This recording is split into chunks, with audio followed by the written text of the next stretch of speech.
வணக்கம். இந்திய நேரப்படி காலை 6 மணி. ஜெம் தலைப்புச் செய்திகள். வடகிழக்கு மாநிலங்களின் வளர்ச்சிக்கு முதல் முறையாக 3 நாள் அஷ்டலட்சுமி மகோத்சவம் நிகழ்ச்சி டெல்லி பாரத் மண்டபத்தில் பிரதமர் மோடி தொடங்கி வைத்தார்.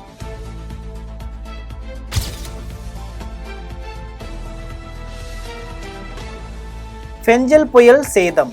தமிழகத்திற்கு ரூபாய் 6,675 கோடி நிதி உதவி வழங்க வேண்டும். மத்திய குழுவிடம் முதல்வர் மு.க. ஸ்டாலின் வலியுறுத்தல்.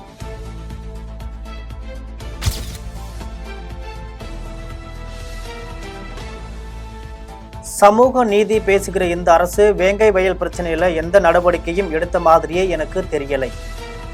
எல்லோருக்குமான தலைவர் அம்பேத்கர் நூல் வெளியீட்டு விழாவில் தவேக தலைவர் விஜய் பேச்சு.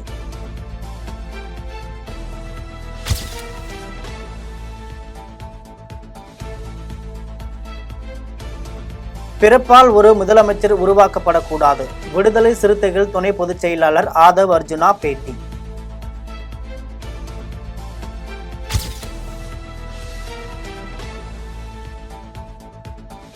சீமான் தமிழ்நாட்டின் முக்கியமான தலைவர். அவருடைய நாம் தமிழர் கட்சி குறித்து வருண்குமார் பேசியிருக்க கூடாது. திருச்சி மாவட்ட காவல் கண்காணிப்பாளர் வருண்குமாருக்கு தமிழக பாஜக தலைவர் அண்ணாமலை அவர்கள் பதில்.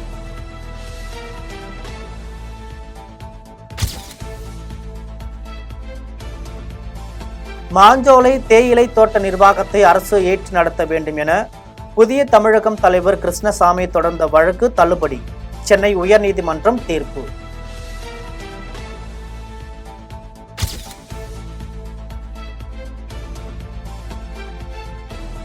சங்கராபுரம் மூங்கில் துறைப்பட்டு பகுதியில் வெள்ளத்தால் பாதிக்கப்பட்ட பொதுமக்களுக்கு நிவாரண உதவி எதிர்க்கட்சி தலைவர் எடப்பாடி பழனிசாமி வழங்கினார்.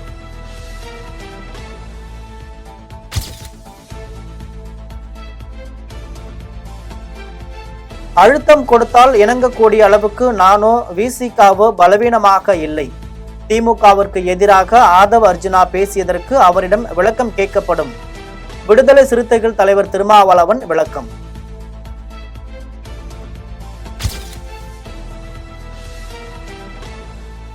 ராமேஸ்வரம் மீனவர்கள் 14 பேர் இலங்கை கடற்படையால் கைது.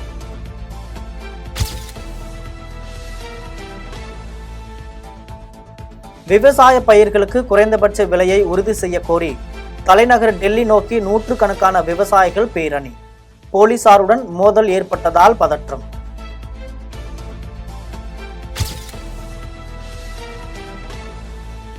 இரண்டாயிரத்தி 24-25 நிதியாண்டிற்கான வளர்ச்சி விகித கணிப்பை முந்தைய மதிப்பீட்டான 7.2% 6.6% மாற்றம். பணவீக்கத்தை கட்டுப்படுத்த ரிசர்வ் வங்கி நடவடிக்கை.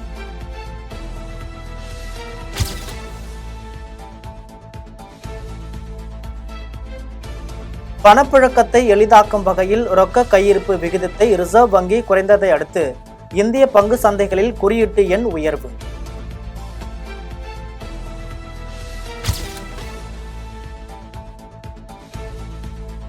தவேக தலைவர் நடிகர் விஜய்க்கும் எங்களுக்கும் எந்த சிக்கலும் இல்லை. விடுதலை சிறுத்தைகள் கட்சி தலைவர் திருமாவளவன் அறிவிப்பு. கூட்டணியின் அழுத்தத்திற்கு இணங்கக்கூடிய அளவுக்கு பலவீனமாக இல்லை எனவும் கருத்து.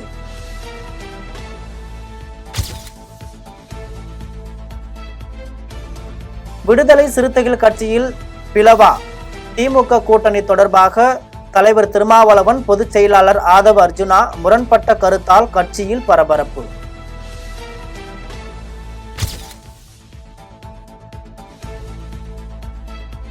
இந்திய நாட்டில் ஜனநாயகம் நீடிக்குமா என்பதே இன்று சவாலாகிவிட்டது.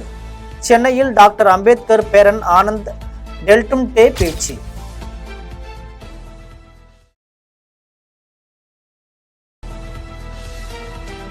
மேடையில் ஒரு வேடம், இங்கே மன்னர் ஆட்சி நடத்தும் திமுகவின் மனசாட்சியோடு ஒரு வேடம். விசிக தலைவர் திருமாவளவன் மீது பாஜக முன்னாள் தலைவர் தமிழிசை சவுந்தரராஜன் கடும் தாக்கு.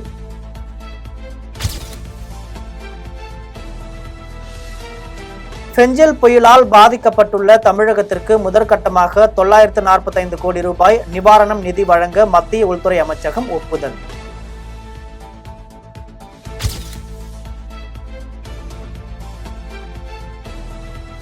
மத்திய பிரதேச மாநிலத்தில் பள்ளி முதல்வரை சுட்டுக் கொன்ற 12ஆம் வகுப்பு மாணவன். துப்பாக்கியை கைப்பற்றி போலீசார் விசாரணை.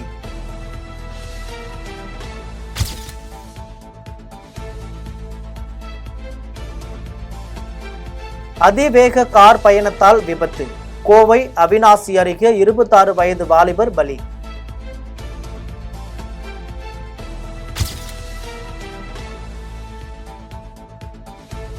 ஒரு காலத்தில் அம்பேத்கர் கொண்டிருந்த பார்வையின் மையமாக இருந்த சமூக நீதி துரதிருஷ்டவசமாக வெறும் அரசியல் முழக்கமாக மாறிவிட்டது. ஆளுநர் மாளிகையில் நடைபெற்ற நிகழ்ச்சியில் கவர்னர் ரவி வருத்தம்.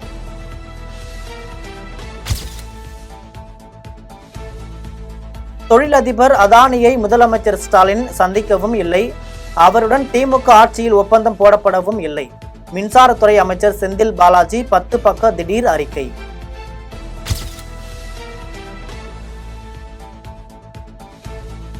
திருவண்ணாமலை அருகே தென்பெண்ணை ஆற்றில் வெறும் வெள்ளத்தால் பாலம் அடித்து செல்லப்படவில்லை.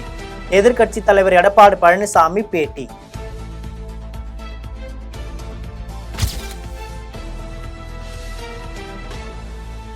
PhD ஆராய்ச்சி மாணவிக்கு பாலியல் தொல்லை கொடுத்த வழிகாட்டி பேராசிரியர் கட்டாய ஓய்வில் அனுப்பியது செல்லும். மதுரை உயர்நீதிமன்ற கிளை உத்தரவு.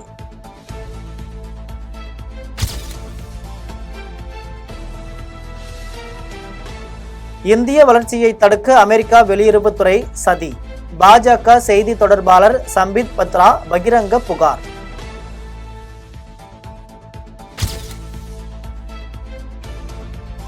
காங்கிரஸ் மூத்த தலைவர் ராகுலின் இந்திய குடியுரிமையை ரத்து செய்ய உள்துறை அமைச்சகத்திற்கு உத்தரவிடக் கோரி பாஜக மூத்த தலைவர் சுப்பிரமணிய சுவாமி தொடர்ந்த வழக்கில் மத்திய அரசின் நிலைப்பாடு குறித்து தெரிவிக்க டெல்லி உயர்நீதிமன்றம் உத்தரவு.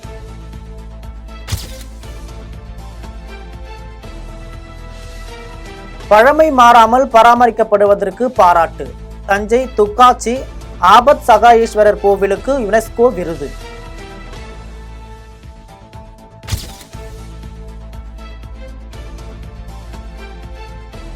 உத்தரப்பிரதேச மாநிலம் கனுவச்சி மாவட்டத்தில் பயங்கரம்.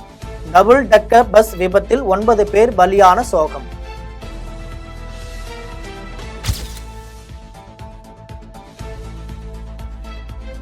செங்கல்பட்டு, காஞ்சிபுரம் உள்ளிட்ட மாவட்டங்களில் இன்று மழைக்கு வாய்ப்பு. வானிலை ஆய்வு மையம் தகவல்.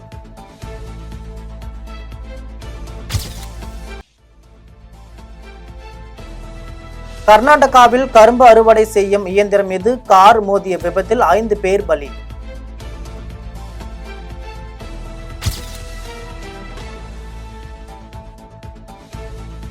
பார்டர் கவாஸ்கர் டிராபி டெஸ்ட் போட்டியில் ஸ்டார்க் அதிரடி வேகம். அதிர்ந்த இந்திய அணி முதல் இன்னிங்ஸில் 180 ரன்னுடன் தடுமாற்றம்.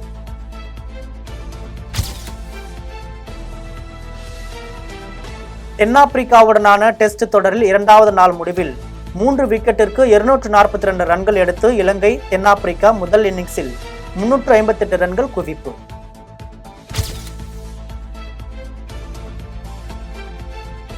ஆசிய கிரிக்கெட் கவுன்சில் தலைவராக இலங்கை கிரிக்கெட் வாரிய தலைவர் ஷமி சில்வா நியமனம்.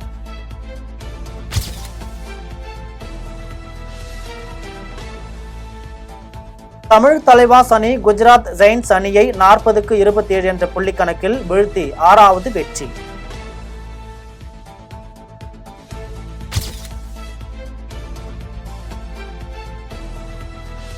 அல்லு அர்ஜுன் நடிப்பில் புஷ்பா 2 திரைப்படம் வெளியான முதல் நாளில் 294 கோடி வசூல் செய்துள்ளதாக படக்குழு அதிகாரப்பூர்வமாக அறிவிப்பு.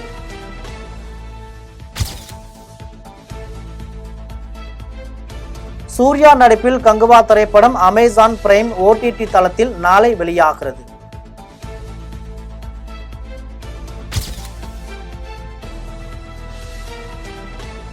யோகி பாபு நடித்துள்ள குழந்தைகள் முன்னேற்ற கழகம் திரைப்படத்தின் பாலிடிக்ஸ் தெரியலனா பூமரு என்ற பாடலை இசையமைப்பாளர் GV பிரகாஷ் பாடியுள்ளார்.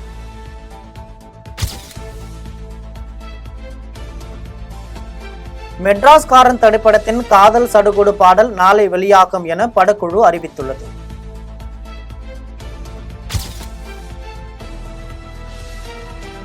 ரஷ்ய அதிபர் விளாடிமிர் புதின் அடுத்த ஆண்டு இந்தியா வருகை. இந்தியா ரஷ்யா வருடாந்திர உச்சி மாநாட்டில் பங்கேற்கிறார்.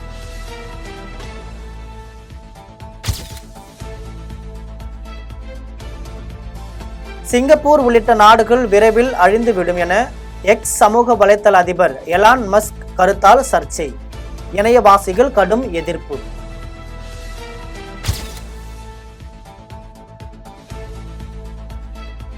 அமெரிக்காவின் கலிபோர்னியா மாகாணத்தில் சக்தி வாய்ந்த நிலநடுக்கம்.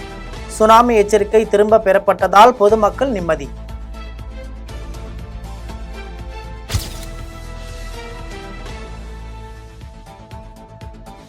வங்கதேசத்தின் ரூபாய் நோட்டுகளில் இருந்து அந்நாட்டின் தேசத்தை முஜாபிர் ரஹ்மான் படத்தை அகற்ற அரசு முடிவு.